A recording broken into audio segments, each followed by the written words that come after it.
Well, it is just a casual morning here at the US offices, and of course, just invited Brandi Glanville to come by for coffee. Why not? Yeah, exactly. You know, well, I mean, we go way back. What better way to spend the morning? I know. I missed you. Me too. I've missed you too. Of course, she's been a star on our cover so many times. Through the good and the bad. Yes, I was gonna say. Mostly bad, but as long as you use a good picture, I'm happy with it. Okay. Well, we've always had your back. Yes, as you know. you've been very good to me. And your new book, Drinking and Dating, which I loved, and there's a huge feature in this week's issue where we kind of dig in. You're not naming names, though. I did name names, and the legal department took it out. Because you know me, I'm like, here you go. They're like, we have to be very careful with, I guess, defamation of character. So, you know, what was the process of writing this book? How long did it take? And, like, how was it hard, or did these stories just flow out of you? Well, everything flows out of me. Yes, that sounds a little weird, I know, I shouldn't have asked, yes. I mean.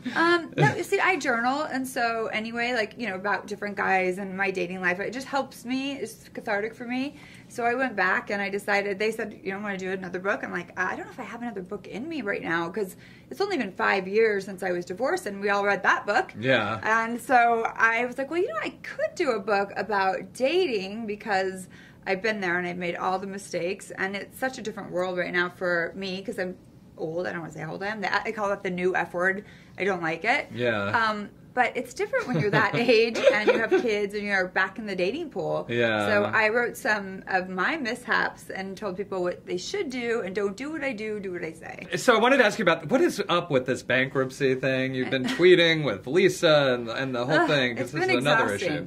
Actually, you know, Kyle Richards told me that Lisa and Ken one time were filing for bankruptcy and lived deep in the valley in Calabasas, which is a beautiful place to live, but Lisa always gave me a hard time about where I lived because it wasn't Beverly Hills. I'm like, I'm Beverly Hills adjacent. Yeah. Because I was kind of in the valley at the time. Yeah. And it was just always like, oh, I need my passport to go to your house. And I was just, it was getting old. Yeah. And so when I found this out, I was just like, well, you used to live in Calabasas and you filed for bankruptcy. And they're like, what are you talking about? And I only know that, and I don't even know if it's true because Kyle told me. So if you want to get to the bottom of it, you're going to have to ask Kyle. Yeah. Yeah. Okay. Well, I repeated something I was told, not knowing whether it was true or not. Yeah. And I never said it's 100% true.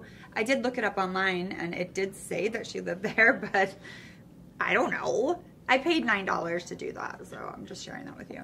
What's going on with the Joyce fight? You know, because that's is, yeah. I don't have a fight with her. Like, yeah. I just don't. That she's just that uninteresting. There's nothing to fight with her about.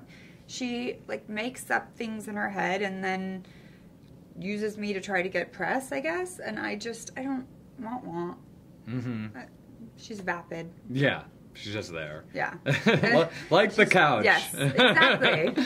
So good luck with everything. Thank you for always coming by. And drinking and dating. Get it now.